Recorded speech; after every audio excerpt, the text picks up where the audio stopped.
Hello बच्चों, आज हम 10 मिनट में द लिविंग वर्ल्ड चैप्टर को कंप्लीट करेंगे। अगर आपने इस वीडियो को एंड तक देख लिया तो इस चैप्टर में जो जो इंपॉर्टेंट फैक्ट्स है वो सब कुछ आपके टिप्स पर हो जाएंगे। तो चलो स्टार्ट करते हैं। सबसे पहले हम अर्नस्ट मेयर साइंटिस्ट के बारे में पढ़ लेते हैं। अर्नस्ट मेयर साइंटिस्ट, जिनको डार्विन ऑफ 20th सेंचुरी के नाम से जानते हैं, 100 साल तक ये जिए थे और वर्ल्ड में जब जब टॉप 100 ग्रेटेस्ट साइंटिस्ट की लिस्ट बनेगी तब तब इनका नाम आएगा। इन्होंने एक इंपॉर्टेंट काम किया। प्रेजेंट टाइम में बायोलॉजिकल स्पीसीज की जो करंटली एक्सेप्टेड डेफिनेशन है वो इन्होंने दी थी। क्या समझाया था इन्होंने इस डेफिनेशन में? इन्होंने ये बताया था कि मान लो बहुत सारे ऑर्गेनिज्म प्रेजेंट है और आपको ये नहीं पता कि ये ऑर्गेनिज्म सिमिलर स्पीसीज के मेंबर हैं या नहीं है, तो बोली इन ऑर्गेनिज्म के बीच में सेक्सुअल रिप्रोडक्शन होने दो, और सेक्सुअल रिप्रोडक्शन होने के बाद में जो बच्चा होगा, अगर वो बच्चा भी फर्टाइल है, उसमें भी बच्चा पैदा करने की पावर है, तो हम ये बोलेंगे कि ये जो बच्चा है इसके जो पेरेंट है वो सिमिलर स्पीसीज के मेंबर हैं। ये डेफिनेशन अर्नस्ट मेयर ने बताई थी। अर्नस्ट मेयर को 3 अवार्ड मिले थे, Balzan prize, Crafoord prize, international prize for biology, और इन तीनों ही अवार्ड को एक साथ मिलाकर के बोलते हैं ट्रिपल क्राउन ऑफ बायोलॉजी। अब आ जाते हैं हम चैप्टर की हेडिंग पर, और चैप्टर की जो हेडिंग है उसमें एक वर्ड दे रखा है लिविंग। तो सबसे पहले आपको ये समझ में आना चाहिए कि लिविंग हम किसको बोलेंगे। लिविंग हम उस ऑर्गेनिज्म को बोलेंगे जिसकी बॉडी में ग्रोथ हो, जो टाइम के साथ में ग्रो करे, जो रिप्रोड्यूस कर सके, जिसमें रिस्पोंड करने की पावर हो, मतलब कॉन्शियसनेस हो, उसके आसपास के एनवायरनमेंट में, जो भी ऑर्गेनिज्म है उसके आसपास के एनवायरनमेंट में कुछ चीजें अगर चेंज हो रही हैं तो उसके अकॉर्डिंग वो रेस्पोंड कर सके, साथ ही साथ में उसमें मेटाबॉलिक एक्टिविटीज हो। बचपन से हमने एक लाइन पढ़ी है, cell is the basic unit of life. मतलब लाइफ या फिर लिविंग हम उसको बोलेंगे जो मिनिमम एक सेल का बना हो, मतलब जिसमें सेल्यूलर ऑर्गेनाइजेशन हो। एक से ज्यादा सेल का भी बना हो सकता है, उस ऑर्गेनिज्म को हम बोल देंगे मल्टी सेलुलर ऑर्गेनिज्म। साथ ही साथ में जिसमें इमरजेंस की पावर हो। अब इमरजेंस क्या होता है? देखो, सेल अकेली जो होती है ना उसमें ये पावर नहीं होती, लेकिन जब बहुत सारी सेल्स एक साथ में आ जाती हैं तो उनमें एक नई पावर जनरेट होती है कोऑर्डिनेशन के साथ में, और वो अपने आप को टिश्यू में कन्वर्ट करने लग जाती है। फिर जब खूब सारे टिश्यू एक साथ आते हैं तो वो अपने आप को ऑर्गन में कन्वर्ट करने लग जाते हैं, और जब ऑर्गन एक साथ में आते हैं तो वो ऑर्गन सिस्टम बना लेते हैं। ये एक्टिविटी जो है वो सिर्फ लिविंग में देखने को मिलेगी। तो ये जो कैरेक्टर्स प्रेजेंट है ना, जिस ऑर्गेनिज्म में ये कैरेक्टर्स प्रेजेंट होंगे उनको हम क्या बोल देंगे? लिविंग बोल देंगे। तो अब अपने ये तो समझ में आ गया कि लिविंग क्या होंगी। अब नेक्स्ट क्वेश्चन ये आता है कि इस अर्थ पर कितने लिविंग प्रेजेंट हैं? तो भाई बहुत सारे लिविंग प्रेजेंट हैं, लेकिन अब तक 1.7 टू 1.8 मिलियन स्पीसीज को डिस्क्राइब कर लिया गया है। मतलब हमें ये पता चल गया है कि इतने नंबर ऑफ लिविंग जो हैं, इतने नंबर ऑफ स्पीसीज जो हैं, वो कहाँ तो रहते हैं, कैसे न्यूट्रिशन लेते हैं, कैसे रिप्रोडक्शन करते हैं। लेकिन नए नए लिविंग को ढूंढने का जो प्रोसीजर है वो रेगुलर चल रहा है। तो यहाँ पर सबसे पहले बायोडाइवर्सिटी की डेफिनेशन दे रखी है। जहाँ कहीं भी आप बायो वर्ड देखो तो आपको समझ में आ जाना चाहिए कि बायो वर्ड जो है वो लिविंग के लिए यूज किया जाता है या फिर लाइफ के लिए यूज किया जाता है। और डाइवर्सिटी का मतलब क्या हो गया? वैरायटी हो गया। तो यहाँ पर डेफिनेशन दे रखी है कि number and type of organism present on earth known as biodiversity. Important line है, आपको ध्यान में रखना है। अब ये इतने लिविंग प्रेजेंट है, क्या इनको एक एक करके पढ़ना इजी है? नहीं है इजी। तो क्या किया जाए? जितने भी लिविंग ऑर्गेनिज्म प्रेजेंट हैं उनको उनकी सिमिलरिटीज के बेसिस पर हम ग्रुप बना दें, जैसे कि कोशिश भी की गई है। टाइम टू टाइम जो है वो साइंटिस्ट ने इसको लेकर के प्रोसीजर बहुत पहले से स्टार्ट कर दिया था कि जितने भी लिविंग हैं उनको ग्रुप बना दिया जाए, और ग्रुप के बेसिस पर जो है वो उनकी स्टडी करना काफी ज्यादा इजी हो जाएगा। लेकिन सबसे इंपॉर्टेंट क्वेश्चन ये उठता है कि जो नए लिविंग जो ढूंढे जा रहे हैं उनको इन ग्रुप में कैसे प्लेस किया जाए। तो उसका फर्स्ट स्टेप ये होता है कि मान लो आपको प्लांट की एक नई स्पीसीज मिली, एक नया प्लांट मिला, तो सबसे पहले आप इसके जो भी कैरेक्टर्स हैं, इसमें रूट कैसी है, लीफ कैसी है, फ्लावर कैसा है, उन सब की एक लिस्ट बना लो। अगर मान लो आपको कोई एक एनिमल मिला तो इसमें जो भी इसको एक्सटर्नल आपको स्ट्रक्चर दिख रही है उन सब की आप एक लिस्ट बना लो। फिर जो भी इसके कैरेक्टर्स हैं उनको आप लेकर के ये जो पहले ग्रुप बनाए गए हैं इनके साथ में मैच करो। जिस ग्रुप में इसके कैरेक्टर्स मैच हो रहे हैं उसमें इसको रख दो।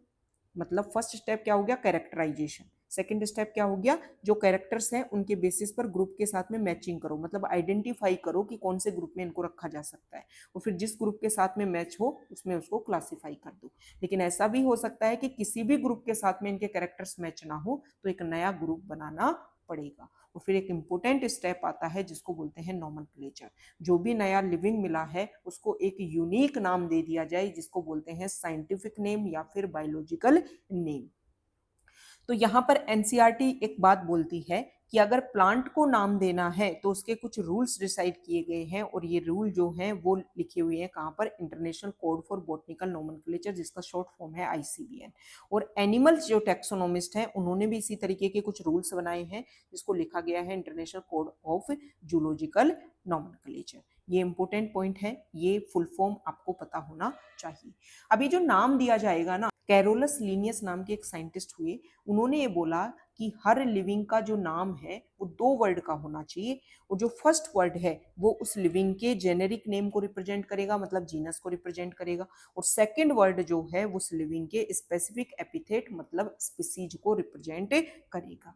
यहाँ पर मैं आपको एक एग्जांपल के थ्रू समझाती हूँ। मैंजीफेरा इंडिका लिन, ये एक नाम है। मैंजीफेरा इंडिका, आप सभी जो है वो आम खाते होंगे, मैंगो खाते होंगे, ये उसका साइंटिफिक नेम है। और ये लिन वर्ड इस बात को शो करता है कि जो लीनियस नाम है ना, जो साइंटिस्ट कैरोलस लीनियस, उन्होंने ये नाम, ये जो साइंटिफिक नेम देने के कुछ रूल्स बताए गए, ये बोला गया कि ये जो नेम है वो कहाँ से लिए जाएंगे, लैटिन लैंग्वेज से लिए जाएंगे। फर्स्ट वर्ड का फर्स्ट लेटर हमेशा कैपिटल में लिखा जाएगा और सेकंड वर्ड का फर्स्ट लेटर हमेशा स्मॉल में लिखा जाएगा।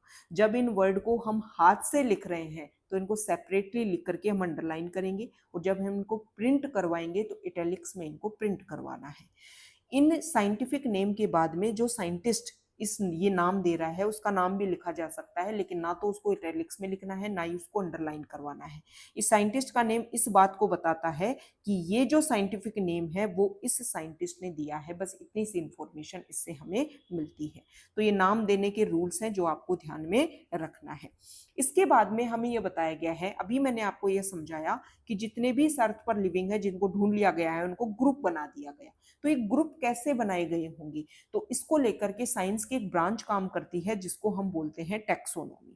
टैक्सोनॉमी वर्ड जो है वो खुद को खुद ही डिफाइन कर देता है। टैक्सोनॉमी वर्ड 2 वर्ड से मिलकर के बना है, एक तो टैक्सिस से और एक नोमोस से। टैक्सिस का मतलब होता है अरेंजमेंट और नोमोस का मतलब होता है लॉज। मतलब किसी भी लिविंग को अरेंजमेंट करने के जो लॉज हैं वो किस में लिखे हुए हैं, टैक्सोनॉमी में लिखे हुए हैं। शुरुआत से अगर हम बात करें, जब साइंस का इतना ज़्यादा डेवलपमेंट नहीं हुआ था उस टाइम भी लिविंग को कैटेगराइज किया जाता था। कैसे? फूड, शेल्टर और क्लोथिंग, रोटी, कपड़ा और मकान के नाम पे जो है वो क्या की जाती थी, कैटेगराइजेशन की जाती थी। लेकिन धीरे धीरे जो है वो क्या बढ़ा, साइंस की तरफ जब रुझान बढ़ा तो कुछ लिविंग के कैरेक्टर्स के बेसिस पर जो है वो क्या किया जाने लगा, ग्रुपिंग की जाने लगी। तो ओल्ड टेक्सोनोमी में सिर्फ लिविंग के जो मॉर्फोलॉजिकल कैरेक्टर्स हैं उनको ध्यान में रख करके कैटेगराइज किया जाने लगा, लेकिन धीरे धीरे चीजें और इवोल्व हुई। मॉडर्न टेक्सोनोमी में मॉर्फोलॉजिकल के साथ साथ में एनाटोमिकल कैरेक्टर्स को भी ध्यान में रखा जाने लगा।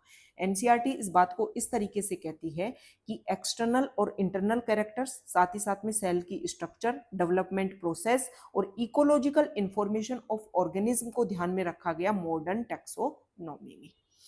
लेकिन इसके बाद में एक नई ब्रांच डेवलप हुई और ब्रांच का नाम है सिस्टमेटिक्स। ये जो सिस्टमेटिक ब्रांच है इसमें ये बोला गया कि ये जो मॉडर्न टैक्सोनॉमी में आप बोल रहे थे ना एक्सटर्नल इंटरनल कैरेक्टर, इनको तो ध्यान में रखो ही, साथ ही साथ में जब किसी लिविंग को ग्रुप बनाओ तो आप ये भी ध्यान में रखो कि किस लिविंग का किससे ओरिजिन हुआ है, इस बात को भी ध्यान में रखना है। मतलब सिस्टमेटिक ब्रांच में इवोल्यूशनरी रिलेशनशिप के ऊपर फोकस किया गया। अभी सिस्टमेटिक वर्ड का ओरिजिन कैसे हुआ, तो ये लैटिन लैंग्वेज का एक वर्ड है सिस्टेमा, उससे इसका ओरिजिन हुआ है। और सबसे पहले सिस्टेमा वर्ड का यूज कैरोलस लीनियस ने अपनी एक पब्लिकेशन, और पब्लिकेशन का नाम है सिस्टेमा नेचुरा, उसमें किया था। आपको ये ध्यान में रखना है कि सिस्टेमा वर्ड जो है उसका मतलब होता है सिस्टमेटिक अरेंजमेंट ऑफ ऑर्गेनिज्म। अब इतनी देर से मैं आपको ये समझा रही हूँ कि लिविंग को हम ग्रुपिंग कर देंगे, लिविंग को हम कुछ ग्रुप्स में रख देंगे। ये कौन से ग्रुप हैं जिनमें हम लिविंग को रखने वाले हैं? तो बहुत सारी कैटेगरीज होती हैं जिनको हम टैक्सोनोमिक कैटेगरीज बोलते हैं। टैक्सोनोमी अभी मैंने समझाया, लिविंग को अरेंजमेंट करने की जो साइंस है वो टैक्सोनोमी है। तो उस कैसे हम अरेंज करेंगे उसके लिए कुछ कैटेगरीज बनाई गई है। तो 7 ओब्लिगेट कैटेगरीज, ओब्लिगेट मतलब कंपलसरी है, किसी भी लिविंग को जब आपको कैटेगराइज करना है तो आपको इन 7 कैटेगरीज का तो यूज करना ही पड़ेगा। तो इन कैटेगरीज को आप इसी सीक्वेंस में आपको याद करना है। आप एक ट्रिक से याद कर सकते हो, कीप पॉट क्लीन और फैमिली गेट सिक। सबसे पहली सबसे जो बड़ी कैटेगरी है ओब्लिगेट लेवल पर वो आएगी किंगडम। सेकेंड नंबर पे आती है फाइलम या फिर डिवीजन। अगर आप किसी एनिमल को कैटेगराइज कर रहे हो तो आप फाइलम वर्ड यूज करोगे, अगर आप किसी प्लांट को कैटेगराइज कर रहे हो तो आप डिवीजन वर्ड यूज करोगे। फिर उसके बाद में क्लास कैटेगरी, फिर ऑर्डर, फिर फैमिली, फिर जीनस, फिर स्पीसीज। अगर हम किंगडम से स्पीसीज की तरफ आते हैं तो आपको ये पता चल रहा होगा कि अगर ये सबसे बड़ी यूनिट है किंगडम, तो स्पीसीज क्या होगी, सबसे बेसिक यूनिट होगी। ये आपको ध्यान में रखना है। Species is the basic unit of classification. खूब सारी स्पीसीज मिलेंगी तो क्या बनाएंगे, जीनस बनाएंगी। खूब सारे जीनस मिलेंगे तो क्या बनाएंगे, फैमिली बनाएंगे। खूब सारी फैमिली मिलेंगी तो ऑर्डर बनाएंगी। खूब सारे ऑर्डर मिलेंगे तो क्लास बनाएंगे। खूब सारे क्लास मिलकर के फाइलम या फिर डिवीजन बनाएंगी। और फाइलम और डिवीजन मिलकर के खूब सारे क्या बनेंगे, खूब सारे फाइलम और डिवीजन मिलकर के क्या बनाएंगे, किंगडम बनाएंगे। किंगडम जो है वो सबसे लार्जेस्ट यूनिट है, स्पीसीज जो है वो सबसे स्मॉलेस्ट यूनिट है। ये बातें यहाँ पर एनसीईआरटी में दे रखी हैं। यही सारी चीजें जो हैं वो आपको एग्जाम्पल दे करके समझा रखा है। जो बातें मैंने अभी आपको बताई, स्पीसीज में कुछ प्लांट के एग्जाम्पल लिए हैं, कुछ एनिमल के एग्जाम्पल लिए हैं। वो आपको यहाँ पर जब आप रीड करोगे तो चीजें आपके सारी की सारी क्लियर हो जाएंगी। इस चैप्टर में सबसे इंपॉर्टेंट जो है वो लास्ट में ये टेबल है, जो आपको याद करनी है अच्छे से। चार जो है, जिसमें मैन है, हाउस फ्लाई है, मैंगो है, वीट है। इनका सबसे पहले तो साइंटिफिक नेम, बायोलॉजिकल नेम दे रखा है, फिर उनका क्लासिफिकेशन कर रखा है। अभी मैंने आपको बताया ना 7 कैटेगरीज में डिफाइन करना है, तो ये आपको समझा रखा है कि कैसे कैसे डिफाइन करना है। सबसे पहले हम मैन की बात कर लेते हैं, मतलब अपनी बात कर लेते हैं। मैन जो है उसका साइंटिफिक नेम या बायोलॉजिकल नेम होता है होमोसेपियंस। देखो अभी मैंने आपको बताया कि जो भी लिविंग है उसको दो नाम, जो भी लिविंग है उसका नाम दो वर्ड का होना चाहिए। तो यहाँ पर आप देख लो, फर्स्ट वर्ड जीनस को रिप्रेजेंट करेगा, सेकंड वर्ड स्पीसीज को रिप्रेजेंट करेगा। तो होमो हमारा क्या हो गया, जीनस हो गया, और सेपियंस क्या हो गई, स्पीसीज हो गई। सेम अगर हम बात करें मैन में ही फैमिली की बात करें तो हमारी फैमिली क्या है, होमिनिडी है। ऑर्डर क्या हो गया, प्राइमेटा हो गया। क्लास मैमेलिया हो गया। फाइलम या फिर डिवीजन हम क्या है, एनिमल है, तो हमारा क्या हो जाएगा, फाइलम हो जाएगा। और कोडेटा हमारा फाइलम है। किंगडम यहाँ पर दे नहीं रखा, हमारा एनिमेलिया किंगडम हो जाएगा। इसके बाद में हाउस फ्लाई, इसका साइंटिफिक नेम हो गया, बायोलॉजिकल नेम हो गया मस्का डोमेस्टिका। फर्स्ट वर्ड क्या हो गया, जीनस का नेम मस्का, सेकेंड वर्ड स्पीसीज का नेम। इसके बाद में जो है वो फैमिली हो जाएगी हाउस फ्लाई की मस्कीडी, ऑर्डर हो जाएगा डिप्टेरा, क्लास हो जाएगी इंसेक्टा, और फाइलम हो जाएगा आर्थ्रोपोडा। जो हाउस फ्लाई है वो भी एनिमेलिया किंगडम में आती है। नेक्स्ट है मैंगो। मैंगो आप खाते हैं, उसका साइंटिफिक नेम है मैंजीफेरा इंडिका। देखो इन चीज़ों को याद करने का तरीका ये है कि आप डेली यूज में लाओ। डेली यूज में जितना ज्यादा आप इन वर्ड्स के ऊपर करके बातें करोगे, जैसे आप हाउस फ्लाई देखो, घर में मक्खी देखते हो तो उसको आप मक्खी मत बोलो, उसको आप मस्का डोमेस्टिका बोलो। आप आम खा रहे हो तो आप उसको मैंजीफेरा इंडिका बोलो। आप वीट, डेली आप रोटियां खाते हो तो रोटी जब खा रहे हो तो उसमें आप वीट का यूज करते हो, तो वीट को आप ट्रिटिकम एस्टिवम, आप मम्मी को बोलिए अपने को, जैसे भी आपको खाना मिल रहा है वहां पर बोलिए मुझे ट्रिटिकम एस्टिवम। ये कुछ भी नहीं है, अपना रिविजन करने का तरीका है, जिससे चीजें जो है वो आपको और अच्छे से क्लियर हो पाएंगी।